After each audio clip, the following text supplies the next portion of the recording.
Hey everyone, welcome back to my channel. I hope you're all doing well out there. Today we're going to do a little bit more of a stripped down video. This will go in, the movie we're going to talk about today, it would go in with the hick flicks like Gator, White Lightning, stuff like that. It's a blue collar kind of movie, and that movie is Take This Job and Shove It. This movie came out May 15th of 1981. Had a budget of about $3.5 million, and upon release it made 17.5, so it did make some money. It was actually based on a country song written by David Allan Coe, and he's actually in the film. He has a cameo in this film. And I remember my grandfather had this on an 8-track tape way back when, and I remember listening to this song, and I remember seeing this film on TV. I don't remember what station it was on. I remember watching this several times. It's kind of like a working class comedy, although, well, we'll get into it. This movie has a nice little cast of character actors in this film. Robert Hays is in it. David Keith is in it. Barbara Hershey's in it. Art Carney's in it. And there's more other than recognizable faces you would see in this film, along with a monster truck. Bigfoot's in this film. Matter of fact, this is the first film you would see a monster truck in, which was a Ford F-250, just jacked up to the nines, and it's in this film. And it has no place being here, but it is, and it's badass nonetheless. And basically, Robert Hays' character, this takes place in Dubuque, Iowa, and this small town brewery called Star Brewing got taken over by a major conglomerate, bought it out.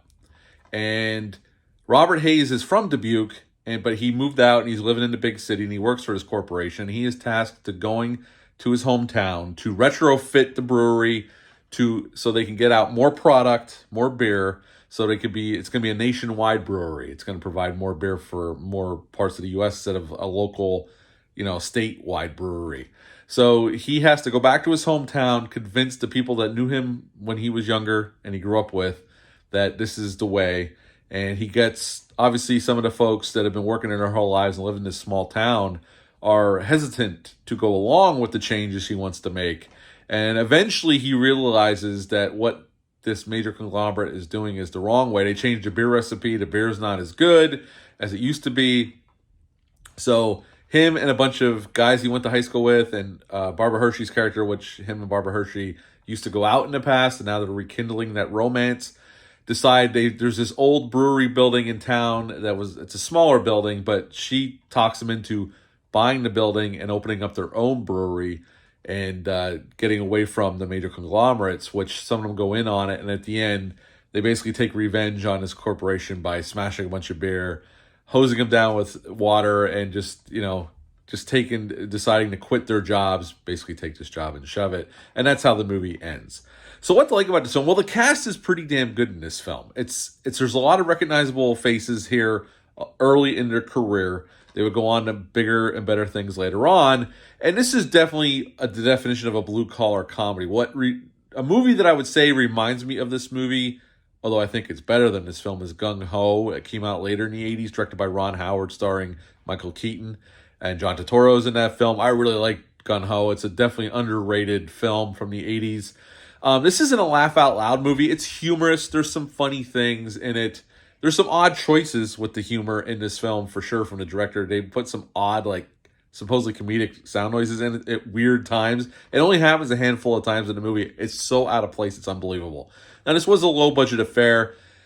I like the small townness of it. It kind of reminds me of my small town where I grew up, and my small town was a factory town. A lot of people worked at a textile mill or some other kind of factory in town. That's what most of the people did for a living. And so I could relate to a lot of what goes on in this film in terms of, a lot of the town works at this brewery. It's the lifeline, the lifeblood of this town. So I can relate to this movie a lot, and it reminds me of my hometown in a lot of ways. So it has its charms. It's low budget, blue collar charms for sure. Now, it's supposed to be a comedy. It's not laugh out loud funny. There's some humorous things in here for sure, but it's not laugh out loud. So on the comedic front, it's just okay. It's not you're not going to bust a gut watching this film. Not at all. Not at all. The cast seems game. The cast is a lot of fun. I think the acting's pretty good across the board here. At the end of the day, this is just a an old school blue collar comedy set in a small town around this brewery that's the lifeblood of the town. And I enjoy it. It's not a great film. It's not badly directed. There are some odd choices throughout the film, like I said, with the sound noises, the sound effects that trying to be comedic. It comes out of nowhere, and I swear it only pops up maybe 3 or 4 times in the movie. It's like, why was that added at all? Like, it adds nothing. And even some of the scenes that it pops up in, it doesn't, I don't know, it doesn't land a laugh. I don't know why it's there. It's just a very bizarre choice. But overall, I dig this film. It's a film from my youth. I remember watching. I bought this DVD on eBay for like $8. Kino Lorber put this out. The transfer is okay. There's no special features, just a theatrical trailer.